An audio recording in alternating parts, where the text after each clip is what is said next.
What happened? Isabella, my daughter, recently started working at her dream company, but she hasn't seemed herself lately. Whenever I ask, she just says, "It's nothing." But today, for some reason, she came back home only 30 minutes after leaving. And on her back was an outrageous note. The moment I saw it, I decided to go to her company. I'm usually calm and mild-mannered, but this time I couldn't ignore it. And so I found myself facing off against the very person who had caused Isabella so much pain, Samuel. My name is Thomas. I just turned 51, and Isabella celebrated my birthday with me. I married my wife 30 years ago, and we had Isabella the following year. Sadly, my wife passed away right after giving birth. At the time, I was only 22, just starting my career, and couldn't raise a child alone.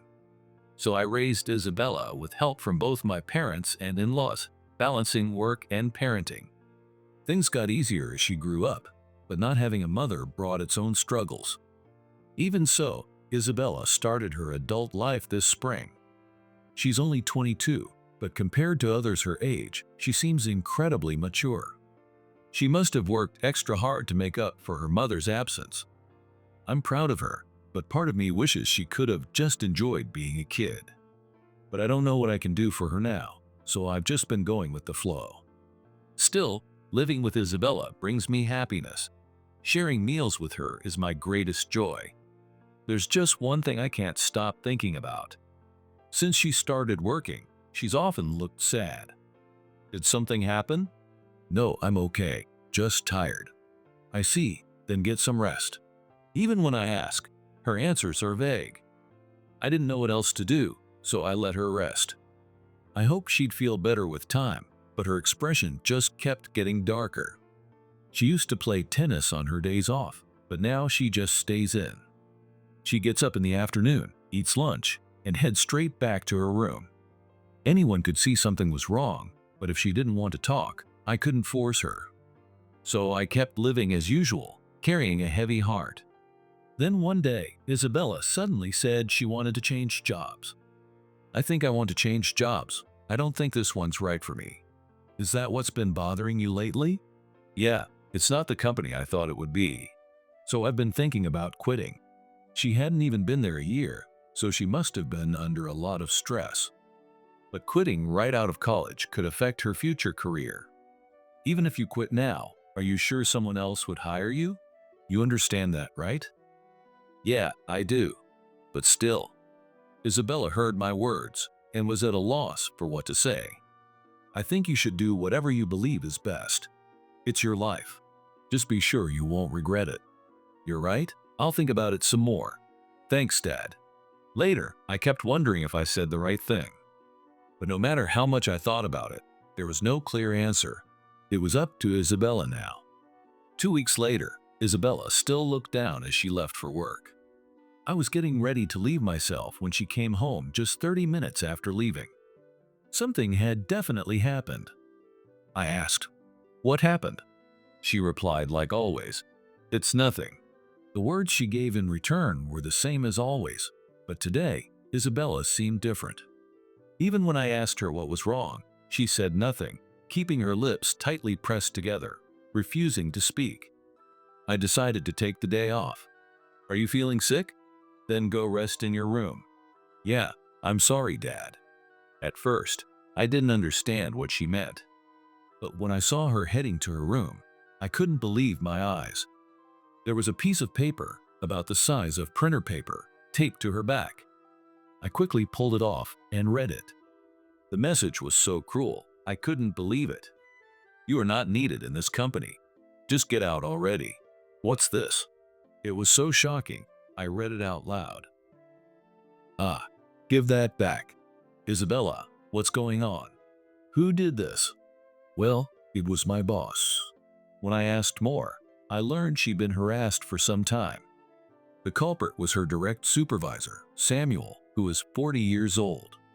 He's the department manager. Right after she joined, he forced extra work on her and didn't let her do the same tasks as others. When she protested, the harassment escalated. They didn't call me to meetings, and I wasn't given important documents. Why would they do that? And why didn't you tell me sooner? I didn't want to worry you. I'm sorry. That was the first time Isabella cried in front of me. She'd never shown tears since she was little. But I knew she must have wanted to cry all along. I held her tightly as she cried. I'm sorry I didn't notice. I'll take care of it now. You just rest. What do you mean? What are you going to do? I'm going to your company. Normally, I don't get angry or show frustration. But this time, I was furious. Seeing my precious daughter hurt for such an unreasonable reason, I couldn't help but feel a deep sense of frustration toward that man, Samuel. But what are you going to do there? Don't worry. Just leave it to me. With Isabella looking on in concern, I headed to her company. At reception, I asked to speak with Samuel, but of course, I was denied. My daughter works here. She suddenly said she's taking leave and I must speak to her supervisor. I see. Normally, that's not allowed, but please wait a moment. Maybe because I pleaded sincerely, the receptionist went to call Samuel from the office. Sometime later, a small man wearing glasses showed up. What do you want? I'm busy, so make it quick. Samuel looked at me with a sluggish expression, his hands shoved in his pockets. I'm Isabella's father. I'd like to ask you a few things about what's been going on. Seriously? She sent her father? What kind of nerve does that take? That's unbelievable. As soon as I introduced myself as Isabella's father, Samuel burst out laughing. There was a really cruel note stuck to Isabella's back. Was that your doing? Yeah, that was me. I can't stand her. I wish she'd just quit already. Did she do something to deserve that kind of treatment? From what I've heard from Isabella, there's no reason she would be targeted like that. But then Samuel said something outrageous. She's taller than me, okay? And she gets attention like she's some kind of model. It ticks me off. That's it? That's your reason? That's it? That's enough. It hits a nerve and I hate it. I was stunned. He'd been harassing her just because she was taller and got attention from others. It's true, Isabella's about 5'7" and has a good figure. But that's no excuse for harassment. And if that were the reason, others would fit too. Why only target Isabella? Because she looked weak. Watching her crumble was hilarious. Hearing that, I couldn't help but mutter. I see, then I have an idea too. You'd better be ready. Huh? What did you say? You and your daughter talk too quietly. Say it louder. I said be ready. You have no idea who you just picked a fight with. Samuel tilted his head in confusion. What's this? Trying to scare me now? Scare you? You bluffing? You mean you're the threat? Or your daughter? As Samuel taunted me with a smug expression, I glanced at him sideways and pulled out my phone. What? Calling for help? Don't say I didn't warn you when you regret it later. Regret? You think I'd ever feel that? You know who I am? After hearing those words from Samuel, I made a call to someone. The moment they answered, I switched to speaker mode. Hello, how have you been? This is Thomas. Thomas, what a surprise. What can I do for you?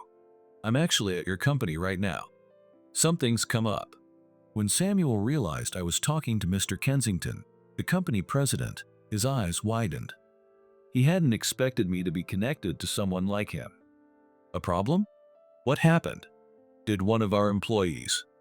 Yes, I'd like to talk about someone named Samuel from my daughter's department. Samuel, I see. I'll head over immediately. Please wait just a moment. With that, Mr. Kensington hung up. Was that just now? You know him well, right? That was Mr. Kensington, the president of this company. We go way back. How? You're not supposed to have any connection to him. Still in disbelief, Samuel stared at me. Soon after, Mr. Kensington came running in, drenched in sweat. Sorry to keep you waiting. Did Samuel do something? You might want to hear it directly from him. Yes, of course. Samuel, would you mind explaining what happened? Mr. Kensington asked, but Samuel refused to speak. Instead, he tried to make me look like the villain. I didn't do anything. I don't even know who this guy is. He just barged in and accused me. Accused you of what? He said I harassed his daughter, out of nowhere. Hearing that, Mr. Kensington glanced at me. Is that true? Everything except the part about me barging in is true. I see. I can't say for sure myself. May I speak with Isabella? It was clear Mr. Kensington wasn't sure who to believe yet, and that made sense. He needed to hear from both sides to judge fairly. But Isabella likely didn't have the strength to show up right now. Isabella's mentally and physically exhausted. I don't think she can take part in a meeting. Oh, come on. She's just running away, isn't she? Admit it's all a lie. Hey, watch your tone. Feeling safe now that Isabella wouldn't come, Samuel acted cocky even in front of Mr. Kensington. It's fine. Let him say whatever he wants. Okay, then. You've been acting all high and mighty. Who do you think you are? Some big shot? Samuel still didn't know who I really was and kept running his mouth. I wondered if he realized he couldn't back out anymore. Mr. Kensington looked worried that things might escalate. You're around 40, right? So what? Don't tell me I have to show respect just because you're older. No, not that. I just find it sad that someone that age still acts so foolish. At my words, Samuel furrowed his brow. It seemed what I had just said had struck a deep chord with him. Keep running your mouth and see what happens. Now he was visibly angry. I think you're the one who should be worried about what's coming next. What are you talking about? You probably don't know this, but I'm a major shareholder here. Time seemed to stop around Samuel. A major shareholder? Yes. I own a large portion of this company's stock and attend shareholder meetings. That can't be.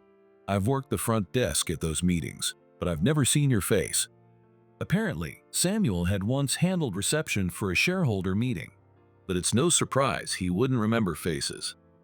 I hadn't remembered his either. It's not strange that you don't remember, but the fact remains that I'm a major shareholder. No way, that can't be true. It's true. This man is one of our biggest investors and has done a lot for this company. Mr. Kensington's word sealed it. Samuel had no choice but to accept the truth. So what if you're a major shareholder? That has nothing to do with your daughter. I didn't do anything wrong. If you're so confident, then I'd like to request our review of the security footage and ask other employees for statements. Why should I have to go through that? Despite claiming innocence, as soon as I mentioned an investigation, sweat started pouring from Samuel's forehead. You don't want to stay under suspicion, right? Then prove your innocence. I don't think Thomas would lie, but we'll need to confirm the facts for the sake of fairness. Wait, it was me. I think I may have harassed her. At last, Samuel finally admitted to what he had done.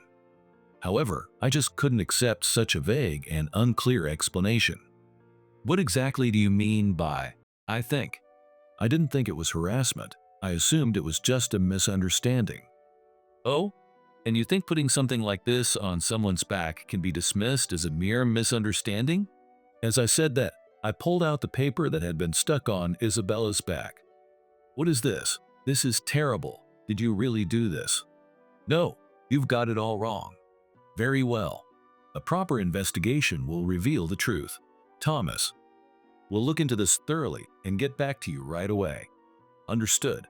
I hope you'll handle this matter with sincerity. And with that, I left Isabella's workplace.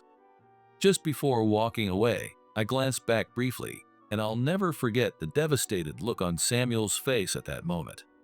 Some time later, I received a direct call from Mr. Kensington. About Samuel, it turned out just as you said. We've decided to assign him to a different department, away from Isabella. I sincerely apologize. I'm glad to hear that. By the way, which department was Samuel transferred to? Apparently, Samuel had been removed from the career track and pushed into a dead-end department. He insisted he wouldn't quit no matter what, but most people in that department end up leaving within 6 months because they can't find any sense of fulfillment. After taking a short break, Isabella eventually returned to work. It's been about a month since then, and I feel like she smiles more often now. But for Samuel, this was only the beginning of his descent into misery. In the new department, Samuel was forced to repeat the same monotonous tasks every day, and it gradually took a toll on both his mind and body. He couldn't accept being removed from the promotion track and repeatedly protested to Mr. Kensington, only to be shut down each time, until eventually he gave up trying altogether. Then Samuel declared that he was quitting the company. "I'm done with this place. It makes no sense for someone as capable as me to be treated like this." Shouting that, he submitted his resignation letter. After quitting, he visited many companies in search of a new job, but no one would hire him. At home, when his family asked why he had left his job, and he told them the truth, his wife took the children and left him. In the end, Samuel couldn't find a new job and has been barely scraping by on his savings, living alone in solitude, or so I heard through the grapevine. But I can say with certainty that Samuel's downfall isn't just a rumor, because recently I saw him myself. He looked like a completely different person. That day, I had gone to a casual pub with Isabella. "Tonight's on me. Order whatever you like." "Are you sure? Wasn't this your first bonus?" "Exactly. I wanted to celebrate it with you, Dad. It was just a simple pub, nothing fancy, but to me, it meant more than any high-end restaurant." Isabella was smiling as she looked through the menu, her eyes darting around, trying to decide what to order. But then, the moment she looked up, her expression froze. What's wrong? That guy over there, isn't that Samuel?" Hearing her words, I quickly turned around. And sure enough, there he was, Samuel, arguing with a staff member near the register. "I didn't order this much. You're ripping me off. Call the police." He was shouting angrily, clearly upset about the bill. "Very well. Are you sure you want to go through with this?" "Of course. I'm struggling enough as it is, and you're trying to rob me blind." The staff member then pulled out a phone and began calling the police. Before long, a patrol car arrived, and the officers began questioning both of them. "You have security cameras here, correct? We'll need to review the footage." "Wait, cameras? What cameras?" "We have them in all four corners, and two more in the center of the room." Samuel, who had looked so confident moments ago, suddenly went pale upon hearing that. "No one told me that." "Well then, let's continue this conversation at the station." "Wait, please." Samuel tried to make excuses, but no one listened. He was taken away in the patrol car. "He hasn't changed at all, has he?" "No, let's not let someone like him ruin our night." After that, Isabella and I talked about many things. "Is there anything you want to do next, Isabella?" I guess maybe I'd like to try falling in love." "Love? Huh. She's already an adult, after all. Some people even get married in their early 20s. The fact that she hasn't had any romantic experiences until now doesn't mean much. It wouldn't be surprising at all if she found someone. I didn't want to make you feel lonely, so I never really brought it up." "I get it. I thought I was ready for this, but when the time actually comes, I don't know how to handle it." "You're about to cry, aren't you? Stop it. I don't even have anyone yet." I couldn't help it. I cried in front of Isabella for the first time in a long time. Thinking about the person she might bring home someday, I finished the last of my beer. "Someone wonderful is going to come into your life, Isabella. Of course, after all, I was raised by you, Dad." Her words made my tears flow even faster.